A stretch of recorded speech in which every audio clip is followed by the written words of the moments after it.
श्री स्वामी समर्थ ब्रह्मांड नायक या चॅनलमध्ये तुमचं पुन्हा एकदा नवीन व्हिडिओमध्ये खूप मनापासून स्वागत आहे। तर आपल्यापैकी बरेच जण स्वामींचे सेवेकरी आहेत आणि स्वामींची सेवा म्हटली की आपल्याला 3 अध्याय स्वामी चरित्राचे वाचावा लागतात। आता बरेच जण हे स्वामी चरित्राचे 3 अध्याय वाचत असतात, तर ते स्वामी चरित्राचे 3 अध्याय वाचत असताना तुम्ही ह्या चुका करायच्या नाही किंवा हे नियम तुम्हाला पाळायचे आहे, जेणेकरून त्याचं तुम्हाला योग्य असं फळ भेटत असतं। तर सर्वात महत्त्वाचं म्हणजे तुम्हाला कोणत्या पद्धतीने हे वाचायचं, कोणते नियम पाळायचे तेच आजच्या व्हिडिओमध्ये मी तुम्हाला सविस्तर सांगणार आहे। तर स्वामी समर्थ महाराज यांचे स्वामी चरित्र सारामृत ग्रंथाच्या पारायणाबद्दल मी आज जे काही सांगणार आहे, तर हे ग्रंथ म्हणजे एक अमृतकुंभ आहे।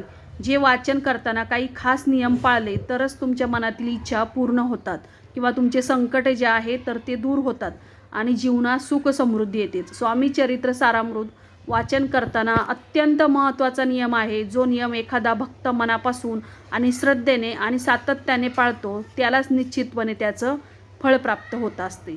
स्वामींची सेवा ही केवळ वाचन नसते, तर ती एक साधना असते, ती एक तपस्या असते।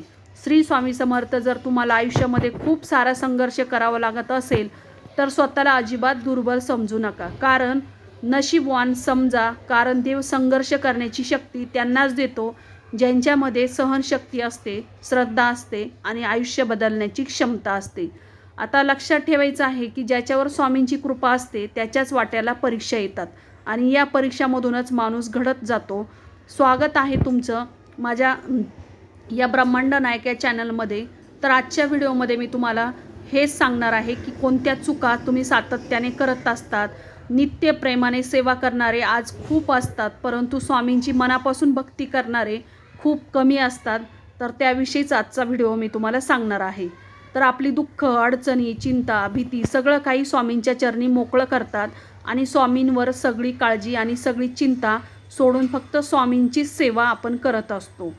स्वामींवर पूर्ण विश्वास ठेवायचा, या भावनेने अनेक भक्त स्वामी चरित्र सारामृताचे पारायण करत असतात। आता काही जण नित्यसेवा म्हणून रोज 3 अध्याय वाचतात, काही जण रोज 7 अध्याय वाचतात, तर काही भक्त संपूर्ण ग्रंथाचं पारायण हे एका दिवसातच करत असतात। पण इथेच अनेक जण चुकतात, कारण सेवा किती केली यापेक्षा सेवा कशी केली हे स्वामी बऱ्याचदा बघतात। आता बऱ्याच वेळा असं होतं की आपण मनापासून सेवा करतो, उपवास करतो, पारायण करतो, पण तरीही आपली इच्छा पूर्ण होत नाही। मग मनात प्रश्न निर्माण होतो, आपण इतकी सेवा करूनही आपल्याला फळ का मिळत नाही? तर मित्रांनो, याचं कारण एकच आहे, कोणत्याही सेवेचं काही नियम असतात आणि त्या नियमांचं पालन केलंच तरच त्याचं आपल्याला फळ भेटत असतं। आता स्वामींची सगळ्यात उच्च, सगळ्यात श्रेष्ठ सेवा असेल तर ती म्हणजे स्वामी चरित्र सारामृताची पारायण।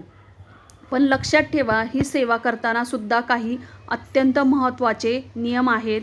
नियम पाळणं फार गरजेचं आहे, कारण आजच्या या जीवनामध्ये अनेक अडचणी येत असतात, अनेक धावपळ असती, तर त्यामध्ये योग्य तीच व्यवस्थितपणे सेवा आपण स्वामींची केली पाहिजे। आता आपल्याला स्वामींची कृपा व्हावी, इच्छापूर्ती प्राप्त होईल। भगवान श्री स्वामी समर्थ महाराज अनंत कोटी ब्रह्मांडाचे ते नायक आहेत। प्रत्येक गोष्ट, प्रत्येक कण, प्रत्येक जीव, प्रत्येक स्थळ हे स्वामींनीच निर्माण केलेलं आहे। आपल्या धर्मात असं सांगितलं जातं की प्रत्येक वस्तूत, प्रत्येक ठिकाणी परमेश्वराचा वास असतो। आपण जेव्हा स्वामी सेवा करतो तेव्हा आपण स्वामींना सर्व साक्षी, सर्वज्ञ आणि सर्वेश्वर मानून करत असतो। नित्यसेवेमुळे स्थळ, काळ, वेळ यांचं बंधन नसतं, कुठेही कधीही मनापासून केलेली सेवा स्वामी स्वीकारत असतात। तर म्हणजेच ठराविक आपली जर इच्छा मनात धरून आपण हे पारायण करत असाल तर काही नियमही पाळायचे असतात। आता ते नियम म्हणजे सगळ्यात पहिली आणि अत्यंत महत्त्वाचा नियम म्हणजे स्वामी चरित्र सारामृत वाचणं हे सुद्धा नियमबद्ध आहे। तुम्ही संकल्पासाठी जर वाचत असाल, इच्छित कार्यासाठी जर वाचत असाल, तर कारण इच्छा नसतानाही फक्त स्वामींची सेवा म्हणून वाचत असाल तर हा नियम तुम्हाला पाळावाच लागेल। आता स्वामी चरित्र सारामृताचं पारायण हे घरोघरी केलं जातं। ज्या घरात हा नियम पाळला आवश्यक आहे, जर हा नियम पाळला शक्य नसेल तर फक्त वाचन करून काहीच फायदा होत नाही, हे स्पष्ट होतं। आता स्वामी चरित्र सारामृत हा ग्रंथ अमृतासमान आहे। संकटात सापडलेला माणूस, दुःखात बुडालेला जीव आणि आजारी शरीर, कर्जात अडकलेलं आयुष्य या सगळ्यांसाठी हा ग्रंथ एकमेव आधार आहे। तर हा ग्रंथ वेगवेगळ्या पद्धतीने वाचता येतो. पुस्तक एकच असतं, अध्याय एकच असतात, पण संकल्प वेगवेगळे असू शकतात. जर आजारातून मुक्त व्हायचं असेल तर यात 7 पारायण करा. मुलांना अभ्यासात यश मिळावं, परीक्षेत चांगले मार्क्स मिळावे तर 7 पारायण करा. विवाह जुळवावा, निर्विघ्नपणे पार पडावा, संकल्पयुक्त एक पूर्ण पारायण करा. नोकरी मिळावी यासाठी स्थावर मालमत्तेचा प्रश्न सुटावे तर 7 पारायण करा. किंवा संतती प्राप्तीसाठी, आर्थिक अडचणींसाठी, मानसिक शांततेसाठी 7 पारायणं अत्यंत महत्त्वाची असतात.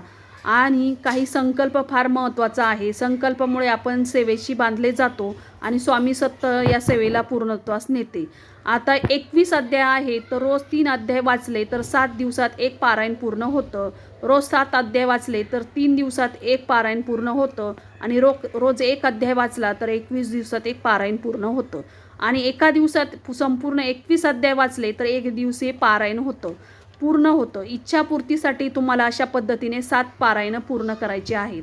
आता संकल्पयुक्त सेवा करत असताना पारायणाच्या दिवशी किमान 1 स्वामी समर्थांची षडाक्षरी मंत्राचा जप करायचा आहे. म्हणजे शक्य असेल तर 11 माळी तुम्ही जप करू शकतात. त्यासोबत तारक मंत्राचे एकदा पाठ करायचा. आता येतो तो सगळ्यात महत्त्वाचा, म्हणजे सेवा करत असताना मांसाहार पूर्णतः वर्ज्य करायचा असतो. मांसाहार करून केलेली पूजा सेवेला कधीच सफल होत नाही, याचं फळ मिळत नाही. जर घरात रोज मांसाहार होत असेल तर नित्यसेवेचं पारायण करू नये. जर कधीतरी मांसाहार होत असेल तर त्या दिवशी सकाळीच वाचन करावे आणि त्यानंतर देवघराकडे जायचं नाही. आणि जर सतत घरामध्ये मांसाहार होत असेल तर फक्त गुरुवारचा दिवस निवडा. त्या दिवशी तुम्ही घरात मांसाहार पूर्ण बंद ठेवा. त्या दिवशी 1 दिवसीय संपूर्ण पारायण करायचं आहे. आता अत्यंत फलदायी हा नियम जर तुम्ही कटाक्षाने पाळला तर स्वामींची कृपा नक्कीच तुमच्यावर होईल आणि तुमची पूजा सफल होईल. तुमच्या मनातील लवकर पूर्ण होतील.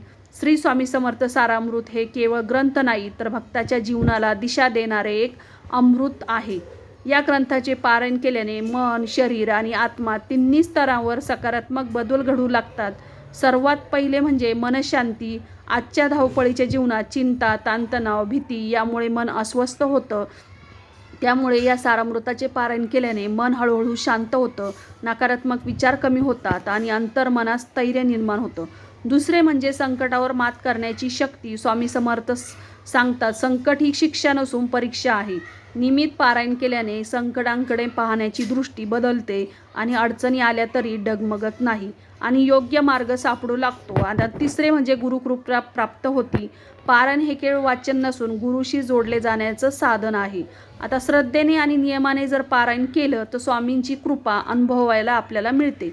आता अडकलेले कामं असेल ते मार्गी लागतात. नंतर निर्णय घेण्याची क्षमता वाढते.